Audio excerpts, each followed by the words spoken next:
तो data analysis की class में आपको एक्सेल की नॉलेज ठीक ठाक होनी चाहिए। अगर आपने एक्सेल की नॉलेज ठीक नहीं की तो मुश्किल होगा, क्योंकि प्राइमरी यूज जो होगा आपका एक्सेल का ही होगा।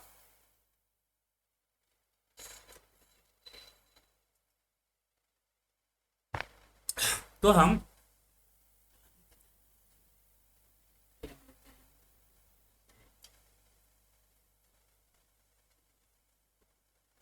एक्सेल के अंदर जितने भी यूजेस है, जितने भी ए टू जेड जितने भी फंक्शंस है, सारे फंक्शंस को हम करेंगे, हर एक कमांड को छूने की कोशिश करेंगे जो इंपॉर्टेंट है, जिसके यूज हम कर सकते हैं।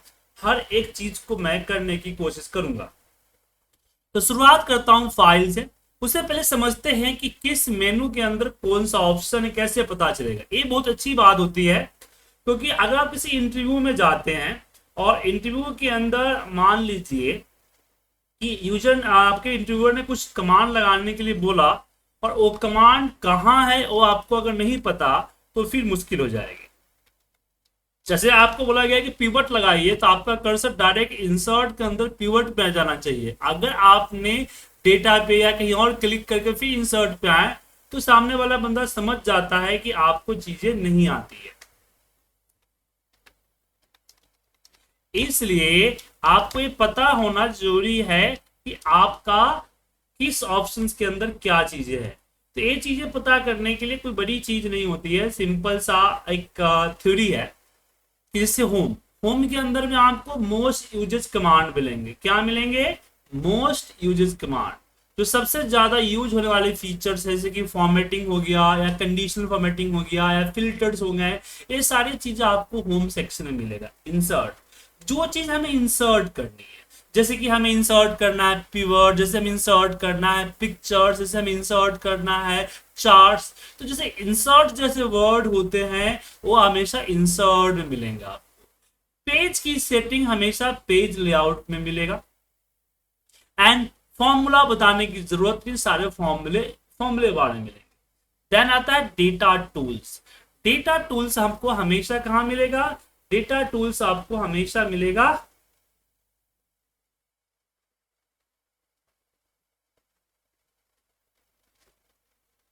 डेटा बार के अंदर। सो ये सब चीजें पता होनी चाहिए आपको। और रिव्यू मतलब कि प्रूफिंग से रिलेटेड जो चीजें आएगी वो रिव्यू में आएगा, और जो विंडोज है उसके व्यू से रिलेटेड चीजें आपको व्यू में आएगा। बाकी डेवलपर ऑटोमेट जैसे फीचर्स आप हर किसी में नहीं होते, किसी में होते किसी में नहीं होते, तो इसको फिलहाल छोड़ देते हैं। तो शुरुआत हम करते हैं फाइल मेनू बार से। तो फाइल के अंदर सबसे पहला होम है। होम में आपको ब्लैंक वर्क के अलावा ये आपको रिसेंटली यूज की गई टेम्पलेट्स और रिसेंटली फाइल है। अब फाइल की यहाँ तीन कैटेगरी है, रिसेंट, और दूसरी कैटेगरी आपका यहाँ पे आता है फेवरेट, और तीसरा शेयर विथ मी।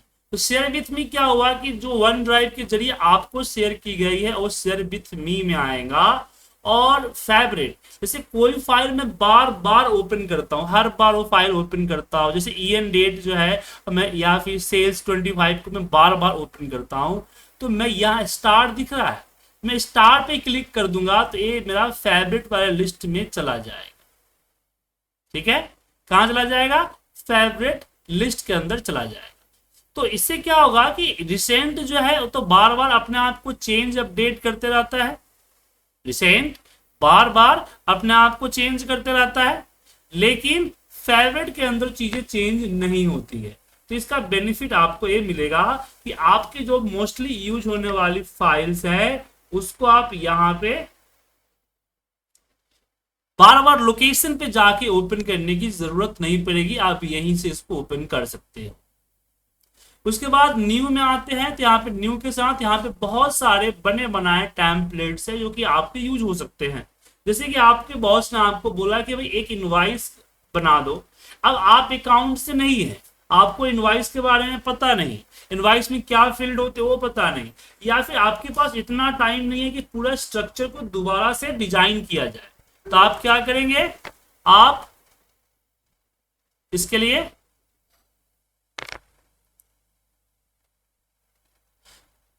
यहां न्यू पे जाएंगे और यहां पे सर्च करेंगे बिल। क्या सर्च करेंगे? बिल। बिल सर्च करेंगे, या इनवाइस सर्च करेंगे तो यहाँ आपके रिसेंटली यूज की गई टेम्पलेट्स दिख जाएगी। सॉरी, जो टेम्पलेट्स है वो आपको दिख जाएगी। बस आपको क्या करना है, यूज करना। जैसे इसी को ले लीजिए, मुझे चाहिए तो क्लिक कीजिए और क्रिएट पे क्लिक कीजिए, ये आपका टेम्पलेट आ गया। ठीक है, बस इसको यूटिलाइज करना। तो टेम्पलेट क्या होता है, एक तरह से फॉर्मेट होता है। क्या हम खुद की टेम्पलेट बना सकते हैं? जी हाँ, बिल्कुल बना सकते हैं। तो बेनिफिट क्या है? तो अमृत जी, आप लोग ऑफिस में रिपोर्ट बनाते हैं तो क्या करते हैं, जो प्रीवियस रिपोर्ट जो हमारा होता है उस प्रीवियस रिपोर्ट को सेव एज करते हैं। आप क्या करते हैं, प्रीवियस रिपोर्ट को सेव एज करते हैं नए रिपोर्ट में। प्रीवियस रिपोर्ट को क्या करते हैं, सेव एज करते हैं। हाँ विकास शर्मा जी, क्लास की रिकॉर्डिंग हो रही है। प्रीवियस रिपोर्ट को सेव एज करके प्रीवियस डेटा को क्लीन करके फिर नया डेटा डालते। तो यहां पे आप जो है प्रीवियस रिपोर्ट रिकॉर्ड्स को डिलीट ना करके खुद के लिए टेम्पलेट्स बना सकते हैं, खुद के लिए जो रिपोर्ट्स फॉर्मेट्स है वो बना सकते हैं। जैसे कल हमने जो फॉर्मेट बनाई थी, हम उसी को ओपन करते हैं। एक मिनट। अब जैसे कि इस पे अगर मैंने कोई डेटा वगैरह डाल दूंगा तो चेंज बार बार हमें इसको डिलीट करना पड़ेगा। जो डेटा डाला हुआ है बार बार डेटा डालना पड़ेगा, बार बार इस तरह बार बार डेटा डालना पड़ेगा। तो हमने क्या किया, इस सारे को हटाया और हटा के हमने इस फाइल को कर दिया सेव एज। क्या कर दिया, सेव एज। और सेव एज करते समय ये जो आपको दिख रहा है एक्सेल वर्कबुक, इसके जगह पे हमने एक्सेल टेम्पलेट ले लिया और यहां हम लोकेशन में डेस्कटॉप पे सेव कर देते हैं। जैसे कि हम रिपोर्ट के नाम से सेव कर देते हैं, सेव। अब इसको मैं यहां से क्लोज करता हूं। अब देखिए ये आपका एक तो इसका फॉर्म अलग सा आइकन दिख रहा है, और जब भी मैं इसको डबल क्लिक करूंगा और डबल क्लिक करके ओपन करूंगा तो आप देखिए यहां पे हमेशा रिपोर्ट 1 आएगा। अगर मैंने इसके अंदर कुछ टाइप कर दिया, जैसे मैंने इसके अंदर 700 लिख दिया, यहाँ पे 600 लिख दिया, तो अब सेव करूंगा तो सेव नहीं, ये सेव एज होगा। क्या होगा, सेव है। मतलब कि मेरी जो ओरिजिनल फॉर्मेट है वो कभी चेंज नहीं होगा। जब भी मैं इसको ओपन करूंगा, जैसे एक नई वर्कबुक ओपन आउट पे बुक 1, बुक 2, बुक 3 आती है ना, उसी तरह से आपका रिपोर्ट 1, रिपोर्ट 2, देखिए रिपोर्ट 2 आ गया, रिपोर्ट 3 आएगा। तो टेम्पलेट बनाने का फायदा होता है कि आपको डेली बेसिस पे जो रिपोर्ट बनानी है उसकी टेम्पलेट क्रिएट कर देंगे तो आगे चल के आपके लिए बेनिफिट होगा। क्लियर है विकास जी, लक्ष्मण जी, हीरालाल जी, कोई दिक्कत? हाँ जी, नहीं सर। ये बहुत अच्छी चीज है। कई बार क्या होता है कि आप नहीं होते हैं, आपके जगह पे कोई और रिपोर्ट बनाता है तो उसको समझाना पड़ता है कि भैया यहाँ से रिपोर्ट बनाना है, ऐसे रिपोर्ट बनाना है। लेकिन इसका ऐसे करने से कोई प्रॉब्लम नहीं होगी, रिपोर्ट्स अपने आप बन आएंगे, रेडी हो जाएंगे आपके। ठीक है, आपको पता रहेगा कितना रिपोर्ट्स बनाना है, फॉर्मेट चेंज ना होगा। देखिए ये बहुत अच्छी चीज है, बताता हूँ आपको। क्या हुआ था कि एक बार मैं रिपोर्ट्स, एक बार मैं कंपनी में काम कर रहा था, उसकी एक रिपोर्ट जाती थी पर डे एक रिपोर्ट जाती थी। तो क्या हुआ कि कुछ दिनों के लिए बॉस हमारे वेकेशन पे चले गए, तो दूसरे किसी को रिपोर्ट करना। अब एक इन्फॉर्मेशन उन्होंने बोला, एक दो कॉलम बोला कि मुझे ये चीज की जानकारी नहीं होनी चाहिए, तो तुम इसको डिलीट करके रिपोर्ट भेजा करो। मैंने डिलीट करके रिपोर्ट भेजना शुरू कर दिया। हफ्ते 2 हफ्ते बाद वो वापस आ गए और फिर मैंने उसी रिपोर्ट को अपने पुराने वाले बॉस को भेजना शुरू कर दिया।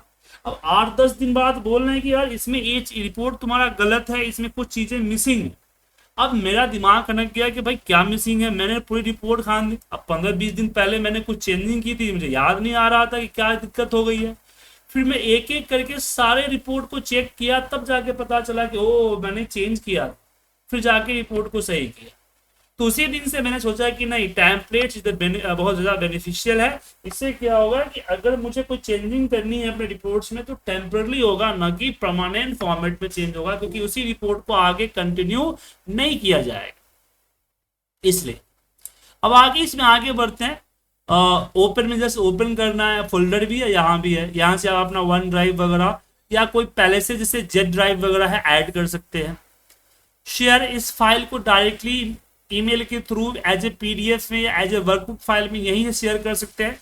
जनरली कोई फाइल आपको मेल करना होता है तो आप उसको सेव करते हैं, फिर जीमेल खोलते, क्या बोलते हैं, आउटलुक खोलते हैं, और आउटलुक खोलने के बाद फिर उसके अंदर आप अटैचमेंट करते हैं। बट इस पे जब क्लिक कीजिएगा ना तो ऑटोमेटिकली आउटलुक के अंदर ए फाइल अटैच्ड हो जाए। देखिए अटैच हो गया, मतलब आपको सेव करने की जरूरत नहीं करनी पड़ेगी, ऑटोमेटिकली आपका अटैच हो जाएगा। तो ये भी एक अच्छा फीचर्स है हमारा, इससे फाइल काफी बचता है। इंफॉर्मेशन में आपको फाइल से रिलेटेड इंफॉर्मेशन मिलती है और ये भी अच्छी चीज है। जैसे कि एग्जांपल के लिए ये रिपोर्ट वाली फाइल आपको दिख रही है। अब ये कई बार हम लोग अपने फाइल का नाम सेम रखते हैं, रिपोर्ट, डेटा वन, इस तरह के सेम कॉमन नेम होते हैं। तो उसके अंदर क्या डेटा है जब तक मैं उसको ओपन ना करूं तब तक हमें पता नहीं चलता है। उसके अंदर क्या डेटा है जब तक मैं उसको ओपन ना करूं तब तक मुझे पता नहीं चलता है। तो कुछ ऐसा होना चाहिए कि फाइल को बिना ओपन किए ही मुझे पता चले। तो उसके ऊपर जस्ट आप कर्सर रखेंगे तो इन्फॉर्मेशन आएगा, बट इन्फॉर्मेशन में सिर्फ ऑथर नेम आ रहा है, बाकी चीज तो आ नहीं रही है क्योंकि मैंने इसके अंदर बाकी इन्फॉर्मेशन नहीं डाली है। सो राइट क्लिक कीजिए इसके ऊपर और चले जाइए कहाँ पे, प्रॉपर्टीज में। प्रॉपर्टीज में आने के बाद यहां हम आ जाते हैं कहाँ पे, डिटेल में। कहाँ जाएंगे, डिटेल में। यहां आपको टाइटल दिखेगा, अब यहां पे डाल दीजिए कि दिस इज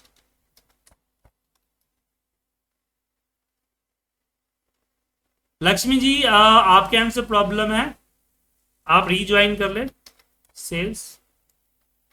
क्या प्रॉब्लम है? ऑलरेडी ज्वाइन है सर। नहीं, लक्ष्मी जी अलग है, आप लक्ष्मण है, वो लक्ष्मी है। और यहाँ पे सब्जेक्ट डाल सकते हैं, टैग सर्चिंग टैग डाल सकते हैं, कैटेगरीज डाल सकते हैं, सर्चिंग में आपको फायदा होगा। और यहाँ पे अप्लाई कर दीजिए एंड ओके। एक बार रिफ्रेश करता हूं मैं, तो जैसे कर्सर रखेंगे तो कर्सर रखते ही आपको देखिए दिस इज सेल्स रिपोर्ट 2025 दिख गया टाइटल में। तो अगर कोई ऐसी फाइल है जो इंपॉर्टेंट है और फ्यूचर में उसको ओपन की जा सकती है तो ऐसे फाइल को आप यहां पे इस तरह से इसकी डिटेल ऐड कर देंगे तो इन फ्यूचर में आपको सर्च करने में अच्छा होगा। अब सर्च के मतलब जैसे कि कीवर्ड्स का यूज हम कर सकते हैं। यहां अगर मैंने इसकी प्रॉपर्टीज के अंदर गया और मैंने टैग जो दिख रहा है, टैग के अंदर कुछ ऐसा डाल देता हूं, जैसे मैंने डाल दिया जीएल, या मैंने यहाँ पे डाल दिया झा, अंग्रेज झा का नाम है तो झा से दे रहा हूं झा, और इसको ओके कर। तो अब मैं अगर सर्च करूंगा, मान लीजिए अगर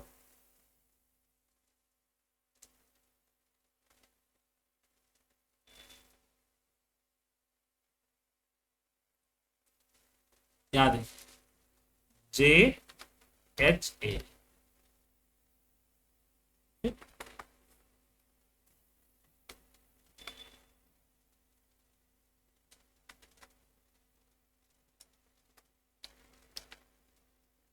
ये आना चाहिए था बट क्यों नहीं आना है, शायद रिफ्रेश नहीं किया ना शायद इसलिए। एक बार यार रीओपन होगा तो आपका हो जाएगा।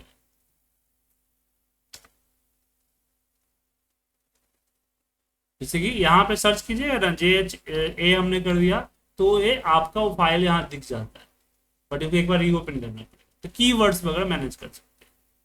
चलिए आगे बढ़ते हैं।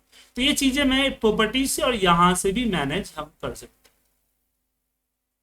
उसके बाद सेव एज में कोई बताने की जरूरत नहीं है, बट हाँ ध्यान रखिएगा कि कोई अगर फाइल जिसके अंदर कोई VBA प्रोग्रामिंग वगैरह डली है उसको आप हमेशा माइक्रो अनेबल वर्कबुक में ही आप करेंगे। यहाँ याद रखिए, इसमें एक्सेल वर्कबुक कोड डिसेबल करता है, बाकी सारे फाइल टाइप्स हैं, धीरे धीरे बताऊंगा सारी चीजें। उसके बाद प्रिंट, नॉर्मल प्रिंट है, यहाँ से आप अभी प्रिंट के लिए कोई डेटा नहीं है, देखो डेटा बना देता हूँ।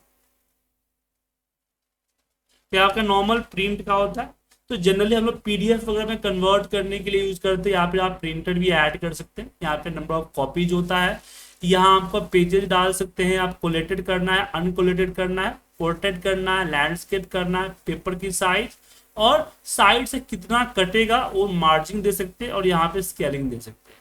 प्रिंटिंग के लिए पेज सेटअप की क्लास में अच्छे से समझाऊंगा मैं आपको। एक्सपोर्ट में आप ऐसे यहाँ पे पीडीएफ में इसको डायरेक्ट शेयर कर सकते हैं, या फिर कोई और फाइल टाइप में, तो जो सेव एज करते हो आप यहाँ से भी कर सकते हैं। क्लोज तो क्लोज होगा। अकाउंट में आप चेक कर सकते हैं कि आपका कौन सा एक्सेल का वर्जन है। किसी ने पूछा ना कि एक्सेल का कौन सा वर्जन है, तो आप अकाउंट में जाके यहाँ देखिएगा, तो आपको यहाँ पे एक्सेल का वर्जन दिख जाएगा। ये हमारा एक्सेल का वर्जन यहाँ दिखेगा। उसके बाद ये चीजें आप एक्सेल को अपडेट करना चाहते हैं तो यहाँ अपडेट कर सकते हैं। अब आपके पास अगर आपने 365 ले रखा है और आपके एक्सेल के अंदर में पाइथन फीचर नहीं आ रहा है, ध्यान रखिए, एक बहुत अच्छी चीज बता रहा हूं। आपके पास एक्सेल का 365 है और फॉर्मूला के अंदर पाइथन का फीचर नहीं आ रहा है, तो ये पाइथन का फीचर आएगा कैसे? अकाउंट के अंदर ये माइक्रोसॉफ्ट इनसाइडर प्रोग्राम दिख रहा होगा, इस इनसाइडर में जाके चेंज चैनल, क्या कीजिएगा? Change channel. इस चेंज चैनल में यहाँ पे आपको बीटा, बाय डिफॉल्ट यहाँ पे करंट रिव्यू करंट चैनल रहेगा, पहले से आपको बीटा चैनल करना है, एग्री वगैरह पे क्लिक करना है और ओके करना है। तो 24 घंटे के अंदर में आपका एक्सेल दोबारा से अपडेट होगा, और अपडेट होने के बाद आपके पास यहाँ पे पाइथन का सिस्टम आ जाएगा। लेकिन इसके लिए आपके पास ऑफिस 365 मतलब कि लाइसेंस वर्जन होना चाहिए, पायरेटेड वगैरह पे नहीं काम करेगा, ऑनलाइन चलता है, इसलिए यहां से आप चीजें कर सकते हैं। उसके बाद फीडबैक, अगर अभी भी चीजें इंपॉर्टेंट है, अब आपको लंबे समय तक हम लोग एक्सेल पे काम करना है, तो एक्सेल को और बेटर बनाया जाए, तो आपको अगर कोई प्रॉब्लम हो तो माइक्रोसॉफ्ट को यहाँ से सजेशन दे सकते हैं। सजेस्ट कॉमन हुए या इंपॉर्टेंट हुए तो माइक्रोसॉफ्ट इस पे डील करता है। एक्स लुकअप का जो फॉर्मूला है, हम जैसे ही लोगों ने बहुत सारे बार सजेशन दिए हैं तो जाके बना है, तो इसलिए ये भी आप कर सकते हैं, ये आपके ऊपर डिपेंड करता है। सबसे लास्ट में आता है ऑप्शन। ऑप्शन मतलब एक्सेल की सेटिंग। तो आप लोग बोल रहे होंगे कि दूसरी तीसरी क्लास में हम आपको एक्सेल की सेटिंग क्यों पढ़ा रहे हैं? तो एक्सेल की सेटिंग मतलब देखिए, जब भी हम कोई नई चीज लेते हैं, जैसे एक्सेल ही आपने अपने मोबाइल फोन ही नया लेते हैं, तो उसकी रिंगटोन, उसका वॉलपेपर और बाकी सारी चीजें चेंज करते हैं, उसी तरह से ये भी चेंज कर सकते हैं। सबसे बड़ी प्रॉब्लम होती है फॉन्ट। देखिए, हम लोग कुछ लोग तो डायरेक्ट फॉन्ट जो होता है वो यूज करते हैं, फॉन्ट का कोई दिक्कत नहीं होता है, पर कई सारे कंपनी जो है एक स्टैंडर्ड फॉन्ट रखती है, खासकर जो गवर्नमेंट कंपनी है या गवर्नमेंट सेक्टर्स हैं, उसमें उनकी फॉन्ट फिक्स होती है। कुछ लोग आज जैसे बुधवार है तो हिंदी दिवस होता है, तो लोग हिंदी यूज करते हैं, तो हर एक सेल में जाके मैन्युअली उनको फॉन्ट चेंज करना। तो आप एक्सेल का एक डिफॉल्ट फॉन्ट चेंज कर सकते हैं। कहां से? ये रहा, यहां से आप डिफॉल्ट एक्सेल का जो फॉन्ट चाहिए चेंज करेंगे। ये देखिए, when creating the new workbook, जब भी नई सीट या नई फाइल क्रिएट होगी तो उसपे जो फॉन्ट आप सिलेक्ट करेंगे वो डिफॉल्ट फॉन्ट आपका वही रहेगा, डिफॉल्ट फॉन्ट की साइज वही रहेगी। व्यू में नॉर्मल 3 व्यू होते हैं ना, normal, page break and page layout, तो नॉर्मल व्यू रहेगा। और जब भी हम ऐड करेंगे तो एक सीट रहेगा, यहाँ पे 3-4 सीट भी कर सकते हैं।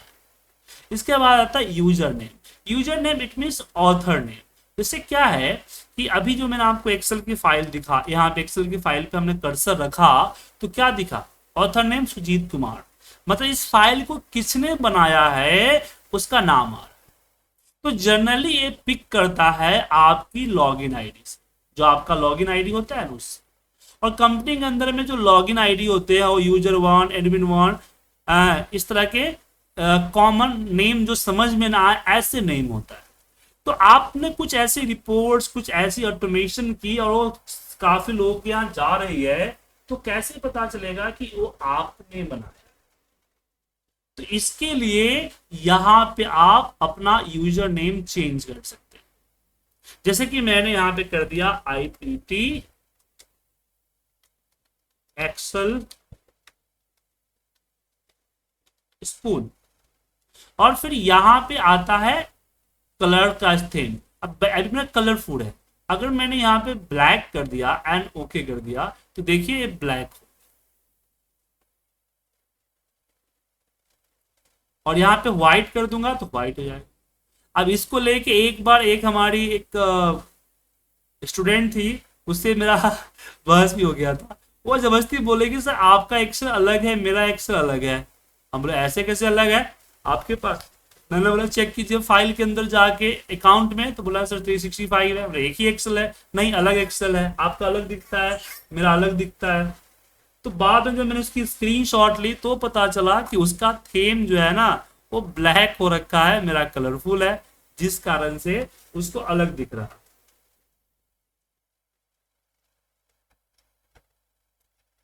ठीक है, तो यहां से आप थीम को चेंज कर।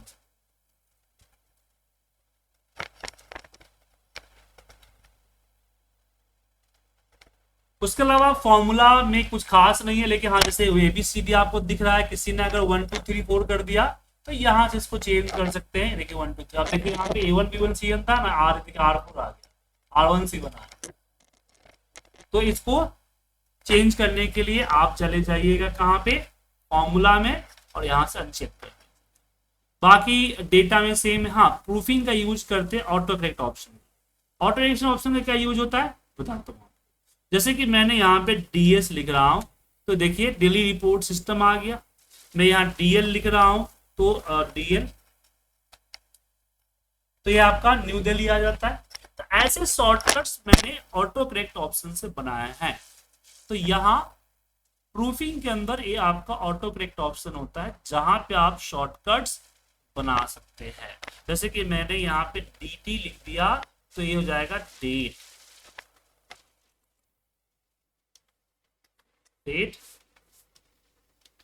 And time. ठीक है, ऐड कर दिया एंड ओके एंड ओके। अब यहां पे मैं लिखूंगा DT और स्पेस दूंगा तो डेट एंड टाइम आएगा।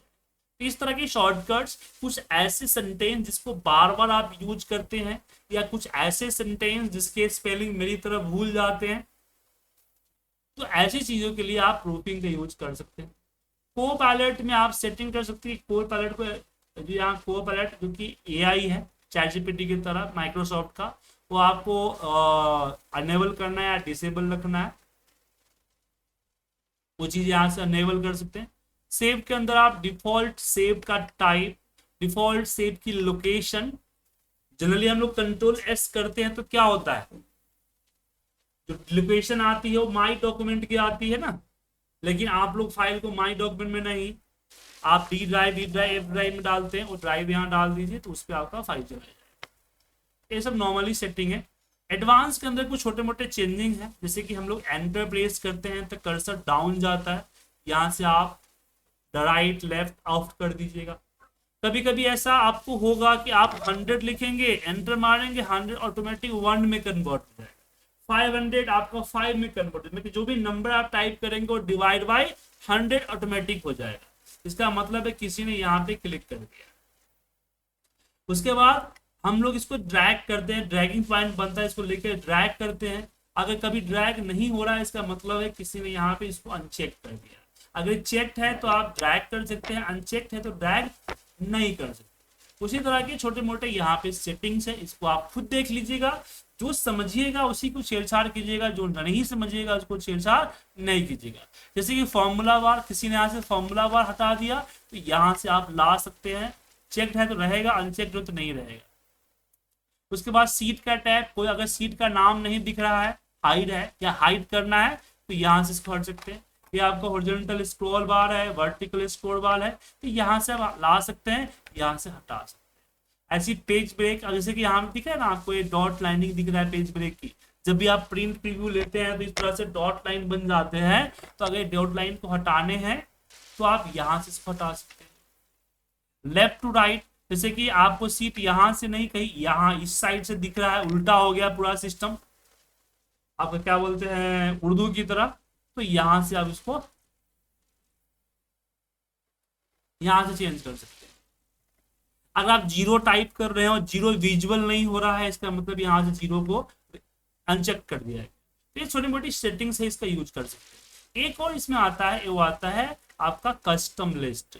ये बहुत इंपॉर्टेंट है। कई बार आपने मुझे देखा होगा या देखेंगे आपको आगे कि मैं यहाँ पे पूजा लिखता हूँ, तो पूजा लिख के जैसे ड्रैग करता हूँ तो लिस्ट आ जाता है। बट आपके सिस्टम में सिर्फ पूजा पूजा आएगा। आपके सिस्टम में क्या होगा कि जब मैं यहाँ पे जैन लिखूंगा और नीचे ड्रैग करूंगा तो फिर आपको जैन, फेब, मार्च, अप्रैल, मई, जून, जुलाई आएगा। संडे लिखिएगा तो ये संडे, मंडे आएगा, या जनवरी, फरवरी पूरा लिखेंगे तो आएगा। ये नेम नहीं आएगा। ये नेम क्यों आया मुझ में? क्योंकि मैंने इसकी लिस्ट बना रखी है।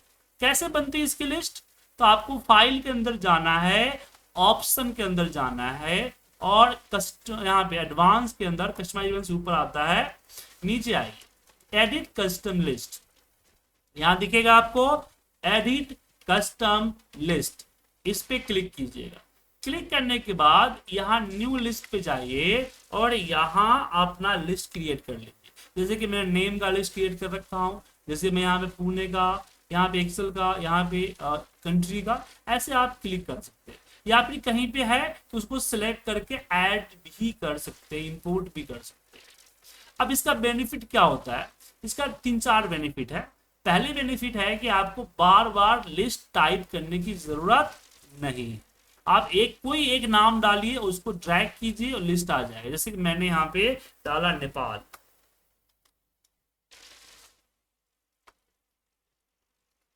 और मैं ड्रैग करूंगा तो अब कंट्री लिस्ट ऑटोमेटिक आ जाए। ठीक है, तो कुछ ऐसे लिस्ट जिसको आप बार बार कॉपी पेस्ट कर रहे हैं, यहाँ पे टाइप कर रहे हैं, ऐसे लिस्ट को आप यहां से ड्रैग करके ला सकते हैं। पहली चीज। दूसरी चीज, सॉर्टिंग। पिवट के अंदर सॉर्टिंग हो या नॉर्मल डेटा सॉर्टिंग हो, वहां पे भी ये अच्छे तरह से यूज होंगे। आपको शॉर्ट करना है अपने हिसाब से। कई बार हमें डेटा को शॉर्ट करना होता है फाइनेंशियल ईयर में, तो ऐसे केसेस में हम इस कस्टम लिस्ट का इस्तेमाल। तो कैसे बनाना है एक बार और बता रहा हूं। फाइल के अंदर जाना है, ऑप्शन के अंदर जाना है, एडवांस में आना है, और इसको नीचे की तरफ जाना है, edit custom list, new list पे क्लिक करके यहां एक लिस्ट को इस तरह से एक के नीचे एक के नीचे एक के नीचे टाइप कर दीजिए। या फिर न्यू लिस्ट पे जाइए और अगर कोई एक्सेल सीट पे सिलेक्ट करके इंपोर्ट कर लीजिए। अब यहां पे एक चीज ध्यान दीजिएगा, आप कोई भी सेटिंग जो आप कर रहे हैं एक्सेल ऑप्शन में, वो सेटिंग किसी पर्टिकुलर फाइल के लिए नहीं हो रहा है, ये पूरी एप्लीकेशन के लिए हो रहा है। मतलब कि जो मैंने प्रूफिंग में कुछ बनाया या हमने एडवांस की कस्टम लिस्ट के अंदर जो बनाया, वो एक्सेल के हर फाइल के अंदर विजुअल होगा। एक्सेल के हर फाइल के अंदर क्या होगा? विजुअल होगा। ठीक है, ये एप्लीकेशन की सेटिंग्स। अब बात करते हैं ऊपर मेनू बार। जो फाइल है, होम है, इंसर्ट है, ड्रॉ है, ये सब हमारे मेनू टैब है। इसको टैब भी कहा जाता है और मेनू बार भी कहा जाता है। तो आप इसको भी मैनेज कर सकते हैं कस्टमाइज रिबन से। कस्टमाइज रिबन में जो आइएगा, जैसे कि आपके सिस्टम में देखिए डेवलपर का टैब नहीं होगा, तो डेवलपर टैब कहां से आएगा? यहां से। आपका बाय डिफॉल्ट अनचेक होगा, जब चेक कीजिएगा तो डेवलपर का टैब आएगा। ऐसे ही आप यहाँ पे अगर जाएंगे, कमांड नॉट इन रिबन को फिल्टर करेंगे, इतने सारे कमांड्स है जो कि आपके मेनू में है ही नहीं। इन कमांड को आप सिलेक्ट करके जिस मेनू बार के अंदर ऐड करना चाहते हैं, उसके अंदर आप न्यू ग्रुप लेके यहां से ऐड कर सकते हैं। न्यू ग्रुप के अंदर ऐड होगा। ठीक है, उसके बाद यहाँ ऊपर में दिख रहा है आपको कुछ शॉर्टकट्स, ये शॉर्टकट्स को भी आप यहां से मैनेज कर सकते हैं। ठीक है, एड-इन्स क्या होता है? अब एड-इन्स के बारे में हम आपको आगे भी क्लास में डिटेल में समझाएंगे, कि फिलहाल इतना समझ लीजिए कि आपका दोस्त कोई प्रोग्रामर है, आपका दोस्त कोई प्रोग्रामर है और उससे आप चाहते हैं, तो दोस्त प्रोग्रामर है और उससे आपने बोला कि भाई मेरे लिए कुछ बना दो। गुलाचंद जी गुड मॉर्निंग, क्या बात है, बड़ी जल्दी आ गए आज आप। तो आपने उससे कुछ बनवाया, तो आपको बना के कैसे देगा, वो एडिंस की फाइल में देगा, जहां से यहाँ से आपको ऐड करना पड़ेगा। इतने सारे एडिंस बने बना, जैसे कि आपका पावर पीवर्ड जो है वो भी एक तरह से एडिंस ही है, तो यहीं से ऐड होता है। तो आगे क्लासेस में हम समझाएंगे, फिलहाल आपको इसको ज्यादा कुछ नहीं करना। तो हमने एक्सेल के अंदर समझा फाइल की सेटिंग्स। कोई क्वेश्चन है, कोई डाउट है आप लोगों को इसमें? सर फॉन्ट वाला सेटिंग देखना। फॉन्ट की सेटिंग के लिए ऑप्शन के अंदर जाइए और सबसे पहला यहाँ दिखेगा फॉन्ट। जो चेंज करेंगे वो आपका पुराने जितने भी नए फाइल को लेंगे, जो पुराने फाइल बन चुके हैं, जो फॉन्ट अप्लाई हो चुके हैं, वो नहीं चेंज होगा। वही चाह रहा था कि पुराने फाइल अगर ओपन पे तो वो पुराने फाइल के अंदर कोई नया सीट ऐड करते हैं वहां होगा, बट जो फॉन्ट एक बार डिक्लेयर हो चुका है वो नहीं चेंज होगा।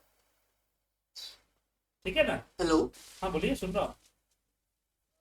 सर, एक बात बताइए, जैसे इस सेटिंग में हम फॉन्ट में जाते हैं, हाँ। तो जैसे अभी टाइप्स रोमन में हम लोग ऑल टाइम काम करते हैं, हाँ। राइट? हाँ, तो ये हमेशा टाइप्स रोमन में ही काम करेगी इस वीक? देखिए आप यहाँ से आप अपना फॉन्ट चेंज कर सकते हैं, चेंज करने का ऑप्शन है। इसका मतलब है डिफॉल्ट फॉन्ट, समझ गए ना? तो अगर मैंने यहाँ पे कोई भी फॉन्ट ले लिया, जैसे मान लीजिए मैंने फॉन्ट, एक मिनट में चेंज करता हूँ, बॉडी फॉन्ट हटा देता हूँ, टाइम्स न्यू रोमन कर दूंगा। अभी करता हूँ।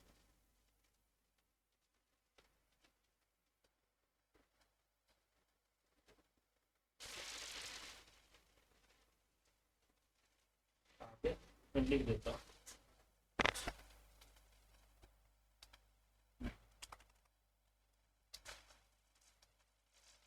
ठीक है ना?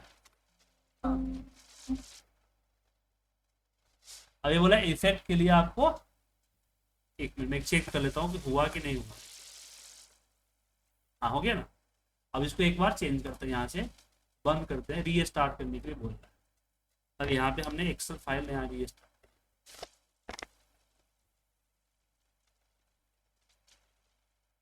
लेकिन फाइल सेव नहीं किया था मैंने। क्या हो गया? नैरो ही आ रहा है ऑटो नैरो। अच्छा, इस सिस्टम रीस्टार्ट करना होगा। सिस्टम रीस्टार्ट होने के बाद होगा, बोला इस सिस्टम रीस्टार्ट। सिस्टम रीस्टार्ट होते ही यहाँ पे टाइम से रोमन होता है। सेटिंग है ना सर, सेटिंग तभी इफेक्ट होता है जब तक आप सेटिंग ये चेंज नहीं करते, सिस्टम रीस्टार्ट नहीं करते। बट यहाँ चेंज हो चुका है, देख सकते हैं आप। सर एक बात बताइए, और जैसे जैसे हमने डिफॉल्ट एज अ डिफॉल्ट हमने सेट कर दिया कि टाइम्स में रोमन है, बट अगर फिर कहीं जगह पे अगर उसको चेंज करना रहा तो होता हाँ है तो फिर? चेंज कीजिए ना यहाँ से, जो कीजिए जो करना, देखिए। ठीक है, चलिए अब हम पर्टिकुलर कुछ लाइंस के लिए फिर बाद में चेंज कर सकते बिल्कुल बिल्कुल कर सकते हैं। अब यहाँ पे हम बात करते हैं ड्रैगिंग का। तो आप लोग कुछ भी चीज ड्रैग करते हैं उसके बारे में जान लें, ये भी इंपॉर्टेंट चीज है। जैसे 1 और 2 लिखा, सर एक क्वेश्चन था। पूछिए। जब एक्सेल फाइल ओपन कर देना तो उसमें अनेबल करके कुछ ऑप्शन आता है जी, फॉर्मूला कुछ होता है ना? फॉर्मूला नहीं, अनेबल करने का ऑप्शन जाता है इसमें प्रोटेक्टेड व्यू। दो चीजें होती है, एक होता है प्रोटेक्टेड व्यू। जब भी आप कोई फाइल डाउनलोड करते हैं तो आपको फाइल प्रोटेक्टेड व्यू में ओपन होता है, उसको अनलॉक कर देंगे तो फिर आपका दिख जाता है। दूसरा आता है, अगर आपके एक्सेल के अंदर में कोई माइक्रो प्रोग्रामिंग डाला हुआ है तो आपको सिक्योरिटी वार्निंग आता है अनेबल करने के लिए। ठीक है ना? क्योंकि बाय डिफॉल्ट एक ही बार माइक्रो रन नहीं होता है, उसके लिए सेटिंग चेंज कीजिएगा।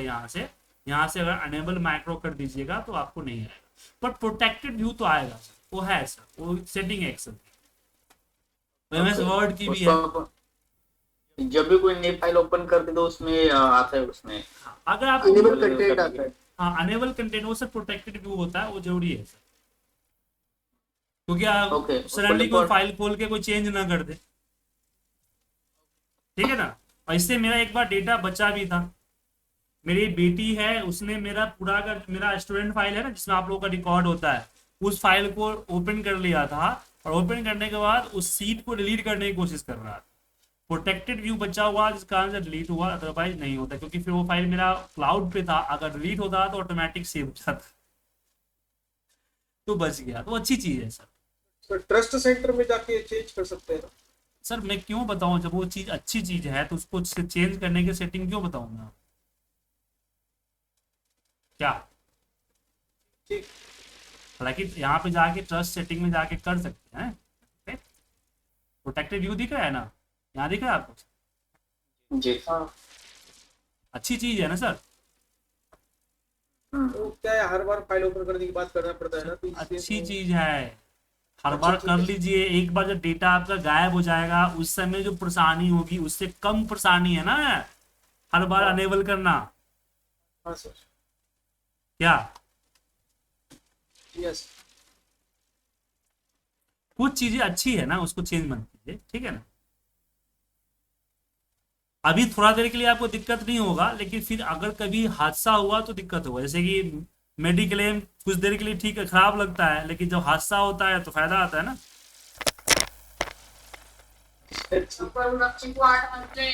ठीक है।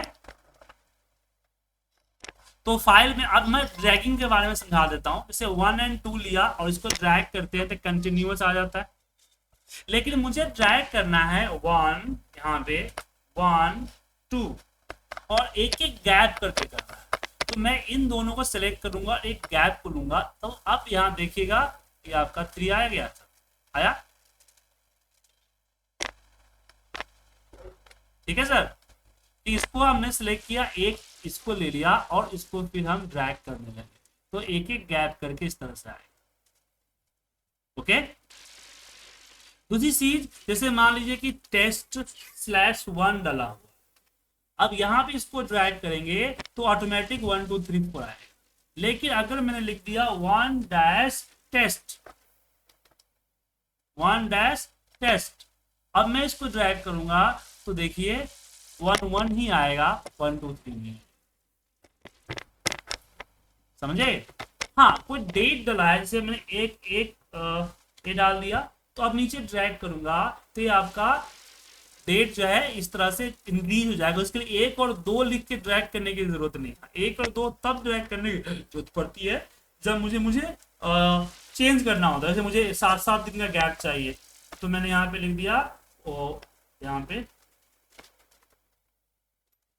अब जो है ड्रैग इस तरह से 13 19 25 इस तरह का गैप है, तब ये दोनों को सिलेक्ट करना। दूसरी चीज, यहाँ एक चीज और समझ लीजिए ड्रैग करने में,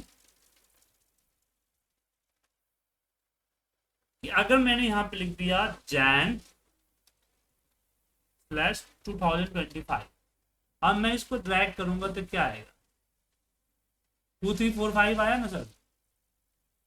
एक मिनट, जैन, एक मिनट दूसरे सेल पे करता हूँ, यहाँ Jan 2020, अब ड्रैग, ये आपका मंथ चेंज हो, ठीक है। तो कभी आपको मंथ चाहिए तो इस तरह से ले सकते हैं, तो याद रखिएगा यहाँ पे हर डेट आएगा मंथ, बाकी चीज नहीं आएगी। तो नॉर्मल ड्रैग कर सकते हैं यहाँ से लेके। दूसरी चीज, यहाँ अब एक बार चीज और भी आती है, जैसे मुझे मान लीजिए कि 500 यहाँ पर है, मुझे 500 सब में चाहिए, तो मैं यहाँ पे साइड में जाके जस्ट डबल क्लिक कर दूंगा तो ऑटोमेटिकली आ जाएगा। जो यहाँ यूज सेल जितने इसके होंगे ना, उसके अगेंस्ट में ये पूरा का पूरा आपका फिल हो जाएगा, ठीक है। तो जस्ट डबल क्लिक करना, क्लियर है।